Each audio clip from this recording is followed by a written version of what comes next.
Hey everyone, my name is Ravi and welcome back to my channel, Arch Rendering.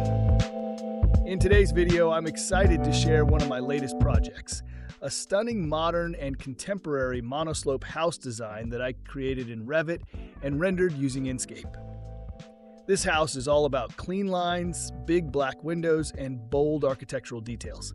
The roof is the highlight of the design. It slopes in two directions, adding a dynamic and unique element to the overall look. For the exterior, I went with black board and batten wood siding combined with horizontal natural wood planks. This mix of textures creates contrast and makes the design visually interesting. You'll also notice some variations in the siding options as I explored different possibilities during the design process. Now, let me show you the renderings in Inkscape.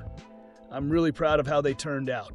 The textures, lighting, and overall feel truly bring this house to life, showcasing the design from every angle.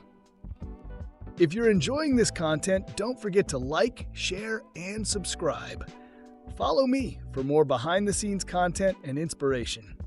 And if you'd like a step-by-step tutorial on how to create projects like this, let me know in the comments below. I'd love to help you bring your designs to the next level. Thanks for watching, and I'll see you in the next video.